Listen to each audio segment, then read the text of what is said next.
اللہ الرحمن الرحیم الحمد للہ رب العالمین وصلی اللہ علی النبی الأمی الکریم اما بعد۔ حضرت معاذ بن جبل رضی اللہ تعالی عنہ سے روایت ہے کہ انہوں نے سرکار دو عالم محمد رسول اللہ صلی اللہ علیہ وسلم سے ارشاد فرمایا، پوچھا یا رسول اللہ تعالیٰ کو سب سے زیادہ پسندیدہ عمل کون سا ہے؟ تو نبی کریم صلی اللہ تعالی علیہ وسلم نے ارشاد فرمایا کہ تمہاری زبان مرتے دم تک اللہ کی یاد سے، اللہ کے ذکر سے تر رہے۔ اب انسان یہ جو ذکر ہے کبھی زبان سے کرتا ہے، کبھی دل سے کرتا ہے، کبھی اپنے جسم کے حرکات سے کرتا ہے، جیسے حج کا سفر کرنا، طواف کرنا، یہ بھی اللہ کا ذکر ہے، جسمانی طور پر وہ اللہ کو یاد کر رہا ہے۔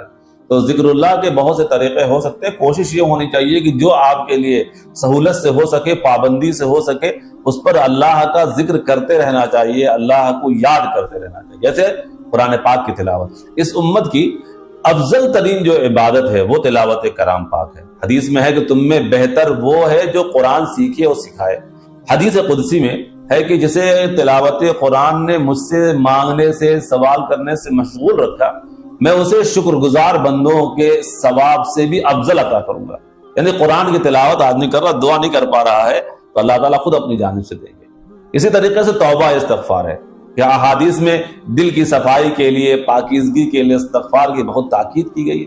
استغفار کے ذریعے دل کی صفائی کی اصل وجہ یہ ہے کہ گناہوں پر ندامت کے ساتھ جب انسان استغفار کرتا ہے تو اس ندامت اور شرمندگی کی بنا پر خود بخود دل میں ایک نرمی پیدا ہوتی ہے، اللہ کی بڑائی کا احساس، اپنے گنہگار اور عاجز ہونے کا احساس پیدا ہوگا۔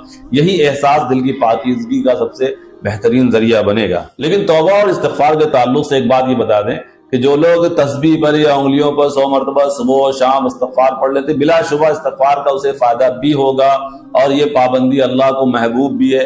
لیکن یہ جو توبہ ہے، توبۃ النصوحہ جو کہا گیا، وہ یہ نہیں ہے کہ آدمی ذہن کہیں اور ہے، کام کچھ اور کر رہا ہے اور انگلی پر استغفر اللہ پڑھ رہا ہے تو اللہ کی ذات بہت بڑی ہے، وہ معاف کرنے والا، معاف کر دے۔ لیکن جو توبۃ نصوحہ کہا گیا ہے اس کا یہ ہے کہ آدمی پوری توجہ کے ساتھ اللہ کے سامنے اپنے گنہگار ہونے کا اور اللہ کو اپنا خالق و مالک جاننے کا یہ احساس پیدا کرے اور اللہ سے دل کے ساتھ رو کر تڑپ کر معافی مانگے تو اس استغفار کی دوسری بات ہوتی ہے۔ ورنہ دانے میں تسبیح پر استغفر اللہ اور آدمی دوسرے کام کر رہا ہے تو اللہ کا نام لینے کا فائدہ تو ہوگا، لیکن اس استغفار اور توبہ کا فائدہ شاید اسے نہ ہو، کیونکہ اللہ تعالیٰ جو ہے بڑا کریم ہے، وہ جو ہے کسی بھی حال میں قبول کر لے۔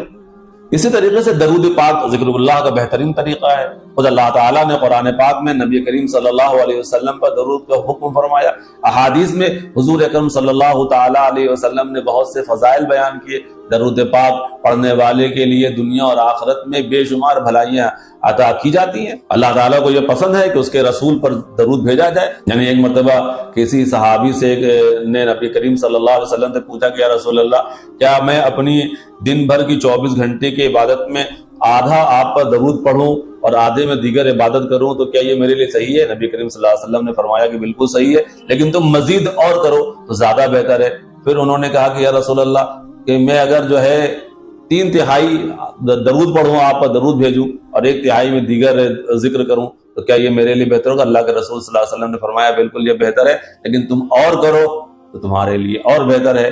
تو انہوں نے کہا کہ یا رسول اللہ، میں اپنے سارے ذکر و اذکار درود پاک نہ کر دوں، میں سارا آپ کے اوپر درود بھیجوں؟ نبی کریم صلی اللہ علیہ وسلم نے فرمایا بہت بہتر ہے، اللہ تعالیٰ اس کی وجہ سے تمہارے غم، تمہاری تکلیفیں، تمہاری پریشانیاں دور کر دے گا۔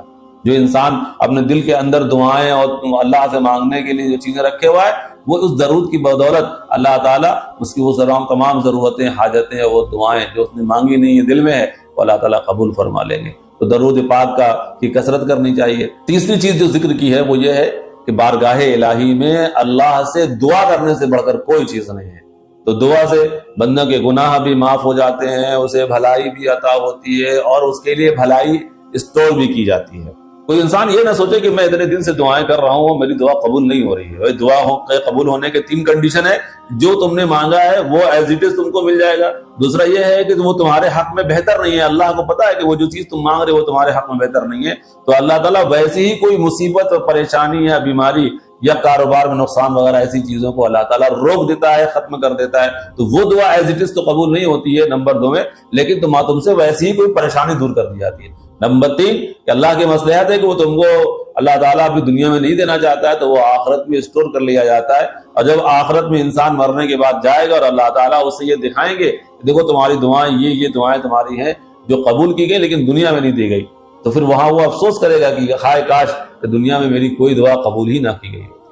ایسے بہت سی دعائیں ہیں جو احادیث مبارکہ کے اندر موجود ہے کہ آدمی درود پاک پڑھ لے، پہلا کلمہ پڑھ لے، لا حول ولا قوت الا باللہ پڑھ لے، استغفار پڑھ لے، اور دیگر صبح و شام کی جو مسنون دعائیں ہیں وہ پڑھے، سبحان اللہ ہے پڑھے، الحمدللہ پڑھے، سبحان اللہ وبحمدہ سبحان اللہ العظیم وبحمدہ استغفر اللہ پڑھے، جو صبح و شام کے اللہ تعالیٰ نے دعائیں بتائیں، یہ مختلف دعائیں ہیں، ان کو آدمی کرتا رہے۔ جب آدمی اپنے آپ کو اللہ کے ذکر سے تر رکھے گا انشاءاللہ اللہ بھی اس سے خوش رہے گا، اور دنیا اور آخرت کی تمام پریشانیاں اسے اللہ تعالیٰ دور کر دے گا۔ اللہ عمل کی توفیق عطا فرمائے۔ السلام علیکم ورحمۃ اللہ وبرکاتہ۔